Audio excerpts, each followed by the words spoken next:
Goodbye, Mr. Hollywood by John Escott. Chapter 2, A Hand in the Back.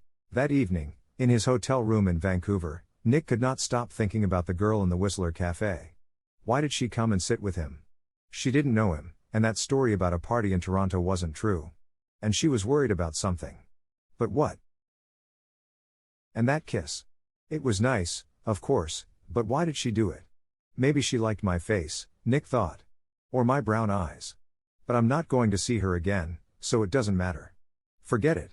He put some money in his pocket and went downstairs to the hotel restaurant. But there were no free tables, so he walked down to Gastown and found a restaurant there. And that kiss.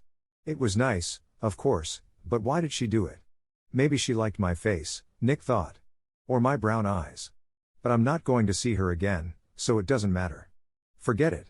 He put some money in his pocket and went downstairs to the hotel restaurant. But there were no free tables, so he walked down to Gastown and found a restaurant there.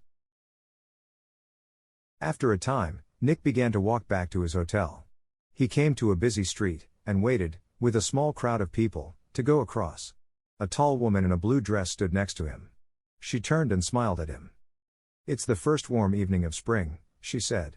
"It's nice to be out, after the long cold winter."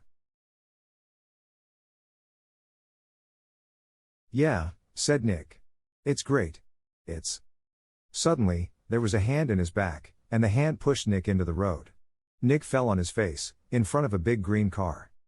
People screamed. But the green car stopped, only inches from Nick's head. The woman in the blue dress ran into the road and pulled Nick to his feet. "Are you okay? What happened?" she said. The driver of the green car shouted angrily at Nick, but Nick did not hear him. "Somebody pushed me," he said to the woman. "I didn't fall, somebody pushed me." "Pushed you?" said the woman. "Who? I didn't see anybody." Nick looked at the faces of the people near him, but he didn't know them. Then he saw a man's back.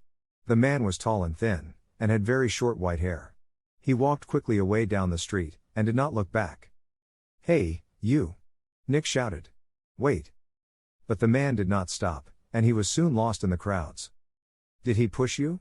asked the woman in the blue dress. I don't know," Nick said. "Do you know him?" she asked. "I don't know his name," Nick said. "But I know that short white hair. Now where did I see it before?" The woman began to move away. "I must get home," she said. "Are you okay now?" "Yeah, I'm okay," Nick said. "And thanks. Thanks for your help." "That's okay." The woman smiled. "Be careful now." Back in his hotel, Nick sat on his bed and thought. It was an accident. Nobody pushed me, it was an accident. Nobody wants to kill me. And there are hundreds of men in Vancouver with white hair. It was 1 o'clock in the morning, but Nick couldn't sleep. He listened to the cars on the road, and he looked at the night sky through his hotel room window. Then he sat at the table and tried to write some more of his book about mountains, but he couldn't think about his work. He got back into bed. There were 4 or 5 magazines in the hotel room. They were not very interesting, but Nick sat in bed and opened one. And saw a photo of Mystery Girl. He looked at the picture very carefully. But, yes, it was her. Jan, the girl from the Whistler Cafe. She was next to a man of about 50 or 55, and they were in the garden of a big, expensive house. They smiled at the camera, and they looked very happy. Canadian millionaire, Howard Hudson, and his daughter, Meg, it said under the picture, at their home in Toronto. Meg Hudson. Not January, not Mystery Girl.